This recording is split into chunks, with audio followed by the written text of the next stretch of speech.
but now Republicans are stuck with Roy Moore, a nominee who has been accused of pursuing a number of women when they were teenagers and he was in his 30s. And Democrats have a real shot at winning the December 12 election with their candidate, Doug Jones, but only, they say, if the National Party stays away, or at least stays quiet.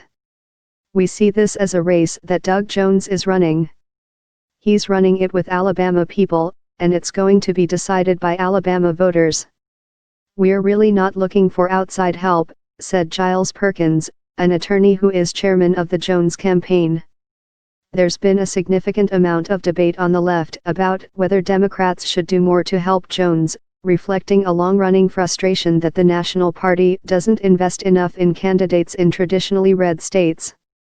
So far, the National Party hasn't thrown a bunch of money in the race. It hasn't aired TV ads. And the only big-name surrogate who has gone to Alabama to campaign for Jones is former Vice President Joe Biden, although that was more because Biden and Jones have been friends for decades rather than as part of a major push by the party. That isn't to say that Democrats are ignoring the race. A Democratic operative said they are working behind the scenes to provide strategic support to the Jones campaign, just to make sure the Alabama staff has everything it needs to succeed.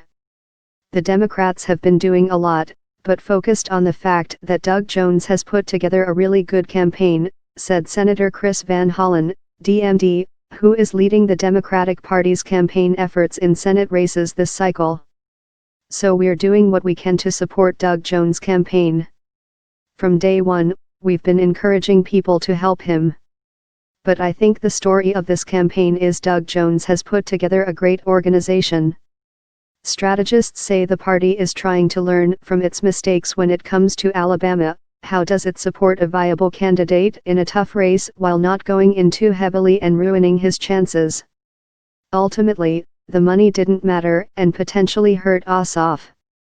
Republicans successfully tied him to the National Party and fearmongered about how he would be a tool of House Minority Leader Nancy Pelosi and her liberal California politics. The race became all about Ossoff and the National Democratic Party. Sure, it excited Democrats, but it also excited Republicans.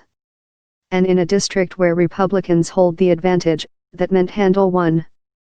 That same calculus is playing out in Alabama's Senate race. Republicans have an even greater advantage